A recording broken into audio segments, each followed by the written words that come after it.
नमस्कार, आकाशवाणी से प्रस्तुत है समाचार प्रभात।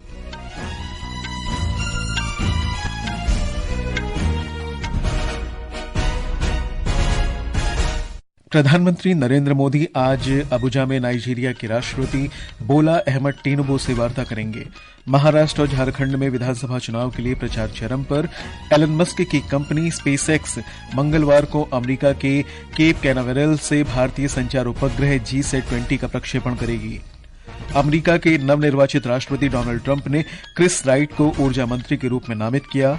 चीन के जियांगसू प्रांत में चाकू हमले में 8 लोगों की मौत तथा 17 घायल। और हॉकी में आज महिला एशियाई चैंपियंस ट्रॉफी में भारत का सामना जापान से।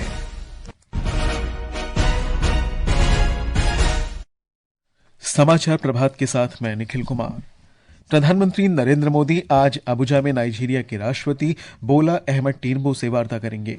दोनों नेता रणनीतिक साझेदारी की समीक्षा करेंगे और द्विपक्षीय संबंधों को बढ़ाने के अन्य उपायों पर चर्चा करेंगे। वार्ता के बाद कई समझौतों पर हस्ताक्षर होने की आशा है। हमारे संवाददाता ने बताया है कि श्री मोदी नाइजीरिया में भारतीय समुदाय को संबोधित भी करेंगे। 2007 से रणनीतिक भागीदारी के साथ साथ भारत और नाइजीरिया बढ़ते आर्थिक, ऊर्जा और रक्षा सहयोग के क्षेत्र में स्थायी साझेदार रहे हैं। 200 से अधिक भारतीय कंपनियों ने नाइजीरिया में महत्वपूर्ण कार्य क्षेत्रों में $27 बिलियन से अधिक का निवेश किया है। दोनों देशों के बीच एक मजबूत विकास सहयोग साझेदारी भी है। नाइजीरियाई राष्ट्रपति पिछले साल G20 शिखर सम्मेलन के लिए भारत आए थे। नाइजीरिया अफ्रीका के भीतर एक बहुत बड़ी अर्थव्यवस्था है जो अब ब्रिक्स का भागीदार देश भी बन गया है। भारत और नाइजीरिया दोनों ही देश बहुधार्मिक, बहुजातीय और बहुभाषी है। नाइजीरिया में लगभग 60,000 भारतीय प्रवासी है। सुपर्णा सैकिया, आकाशवाणी समाचार, दिल्ली। प्रधानमंत्री 3 देशों नाइजीरिया, ब्राजील और गयाना की 5 दिन की यात्रा के पहले चरण में कल रात नाइजीरिया पहुंचे। 17 वर्षों में भारत के किसी प्रधानमंत्री की ये नाइजीरिया की पहली यात्रा है। श्री नरेंद्र मोदी अपनी यात्रा के दूसरे चरण में कल ब्राजील जाएंगे, जहां वे G20 शिखर सम्मेलन में भाग लेंगे। ब्राजील के राष्ट्रपति लुइस इनासियो लूला दा सिल्वा इस सम्मेलन की मेजबानी कर रहे हैं। इस अवसर पर प्रधानमंत्री विभिन्न वैश्विक मुद्दों पर भारत का दृष्टिकोण रखेंगे और भारत में आयोजित हुए G20 तथा voice of the global south शिखर सम्मेलन के परिणामों की भी चर्चा करेंगे। यात्रा के तीसरे और अंतिम चरण में श्री मोदी 19 से 21 नवंबर तक गयाना की राजकीय यात्रा करेंगे। महाराष्ट्र और झारखंड में विधानसभा चुनाव के लिए प्रचार अभियान चरम पर है। सभी राजनीतिक दलों के नेता अपने उम्मीदवारों के समर्थन में प्रचार कर रहे हैं। हमारे संवाददाता ने बताया है कि चुनाव आयोग मतदाताओं को प्रोत्साहित करने के लिए व्यवस्थित मतदाता शिक्षा और निर्वाचन सहभागिता स्वीप के माध्यम से जागरूकता फैला रहा है। पोलिंग पार्टी का स्वागत रंगोली बनाकर करने से लेकर दुल्हा दुल्हन द्वारा मतदाताओं से मतदान करने की अपील करने वाले फ्लैक्स को पकड़े हुए और 75% मतदान रिकॉर्ड करने वाले गांवों, संस्थानों और हाउसिंग सोसाइटियों को सम्मानित करने तक ये सब आगामी चुनाव मौसम में देखे जाने वाले कुछ कदम है। संगमनेर तालुका के अहिल्यानगर जिले के घुलेवाड़ी में वसुंधरा कृष्णराव डांगे के घर के बाहर रंगोली देखना पोलिंग पार्टी के लिए एक सुखद आश्चर्य था। पोलिंग पार्टी इस 88 वर्षीय महिला के घर गृह मतदान सुविधा के लिए पहुंची थी। अहिल्यानगर जिले के जिला कलेक्टर द्वारा तैयार की गई ये नवनीतम पहल अब शहर में चर्चा का विषय बन गई है। इसके साथ ही इन गांव, हाउसिंग सोसाइटियों और संस्थानों को लोकतंत्र के वास्तुकार कहा जाएगा। अंकिता आप्टे के साथ कुणाल शिंदे, आकाशवाणी समाचार, मुंबई। महाराष्ट्र में एक ही चरण में होने वाले विधानसभा चुनाव के लिए तमाम राजनीतिक दलों के नेता अपने उम्मीदवारों के समर्थन में प्रचार कर रहे हैं। ब्यौरा हमारी संवाददाता से। केंद्रीय मंत्री और वरिष्ठ भाजपा नेता अमित शाह आज गढ़चिरौली, वर्धा और नागपुर में चुनावी रैलियों को संबोधित करेंगे। केंद्रीय मंत्री नितिन गडकरी नासिक, अहिल्यानगर और मुंबई में सार्वजनिक बैठकों को संबोधित करेंगे। एनसीपी अध्यक्ष अजीत पवार अहिल्यानगर, पुणे, सतारा और कोल्हापुर में चुनाव प्रचार करेंगे। दूसरी ओर कांग्रेस अध्यक्ष मल्लिकार्जुन खड़गे आज नागपुर, कोल्हापुर और सांगली में चुनाव प्रचार करेंगे। कांग्रेस नेता प्रियंका गांधी गढ़चिरौली में एक सार्वजनिक बैठक को संबोधित करेंगी और नागपुर में रोड शो करेंगी। एनसीपी एसपी अध्यक्ष शरद पवार पुणे और रायगढ़ में विभिन्न निर्वाचन क्षेत्रों में चुनाव प्रचार करेंगे। शिवसेना यूबीटी अध्यक्ष उद्धव ठाकरे पालघर और सतारा में चुनाव प्रचार करेंगे। प्रार्थना, आकाशवाणी समाचार, मुंबई। उधर झारखंड में राजनीतिक दलों के नेता मतदाताओं को लुभाने का हर संभव प्रयास कर रहे हैं। भारतीय जनता पार्टी के अध्यक्ष जगत प्रकाश नड्डा आज गोमिया, सिंदरी और नाला में 3 चुनावी रैलियों को संबोधित करेंगे। दूसरी ओर झारखंड मुक्ति मोर्चा के वरिष्ठ नेता और मुख्यमंत्री हेमंत सोरेन का राज्य भर में 6 रैलियों का कार्यक्रम है। कांग्रेस राज्य भर में कई बैठकें करने वाली है। उधर राजद नेता तेजस्वी यादव भी धनबाद में एक जनसभा को संबोधित करेंगे। भारतीय जनता पार्टी के नेता शिवराज सिंह चौहान, हेमंत बिस्वा शर्मा और चंपई सोरेन सहित कई अन्य नेता भी एनडीए के उम्मीदवारों के समर्थन में प्रचार करेंगे। आजसू पार्टी और वामपंथी दलों के नेता भी झारखंड में विभिन्न हिस्सों में रैलियां और रोड शो कर रहे हैं। महाराष्ट्र में एक ही चरण और झारखंड में दूसरे तथा अंतिम चरण का मतदान 20 नवंबर को होगा और दोनों राज्यों में मतगणना 23 नवंबर को होगी। विधानसभा चुनाव की विशेष श्रृंखला में आज हम चर्चा करेंगे झारखंड के गिरिडीह जिले के धनवार निर्वाचन क्षेत्र की। ब्यौरा हमारे संवाददाता से। भाजपा के प्रदेश अध्यक्ष बाबूलाल मरांडी धनवार विधानसभा क्षेत्र से चुनाव लड़ रहे हैं। झारखंड मुक्ति मोर्चा ने बाबूलाल मरांडी के खिलाफ निजामुद्दीन अंसारी को चुनाव मैदान में उतारा है।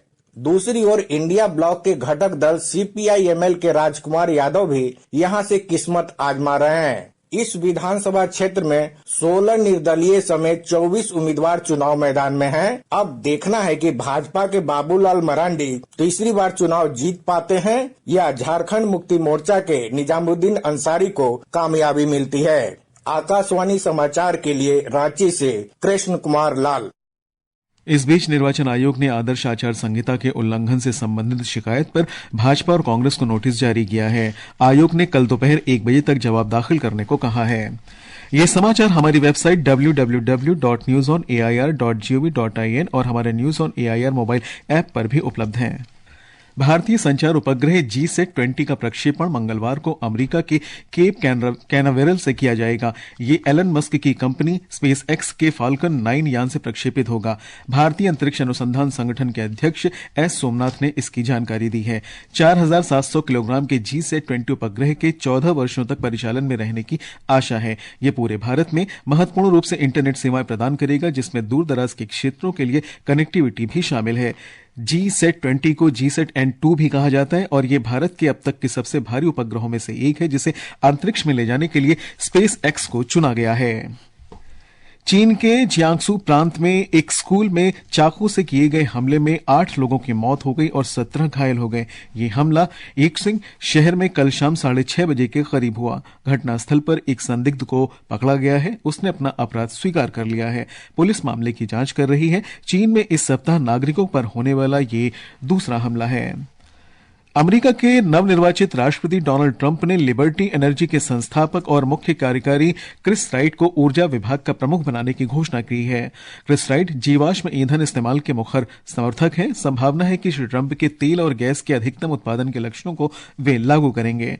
जलवायु परिवर्तन की चिंताओं को अतिशयोक्तिपूर्ण बताकर खारिज करने वाले राइट ने ग्लोबल वार्मिंग से निपटने के प्रयासों की तुलना सोवियत साम्यवाद से की है। तेलंगाना में भारतीय जनता पार्टी के नेताओं ने कल रात मूसी नदी क्षेत्र के 20 स्थानों पर मूसी निद्रा कार्यक्रम का आयोजन किया।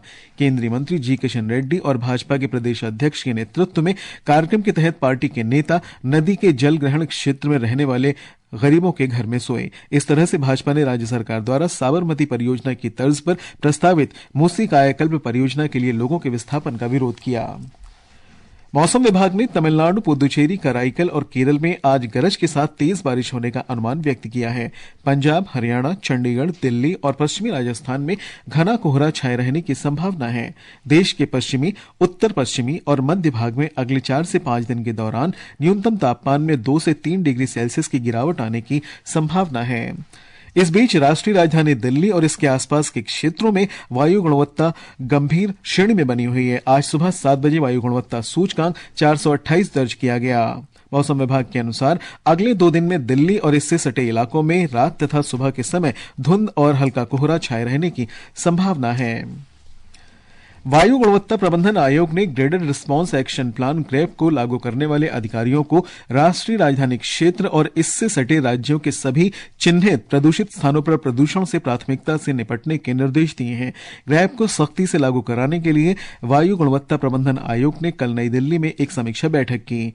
आयोग ने अधिकारियों से नागरिकों की सभी लंबित शिकायतों का समाधान 1 सप्ताह में करने का निर्देश दिया। प्रदूषण नियंत्रण पर निगरानी के लिए सभी एजेंसियों के नोडल अधिकारियों को विभिन्न एजेंसियों और राज्य प्रदूषण नियंत्रण बोर्ड के साथ तालमेल रखने को भी कहा गया है।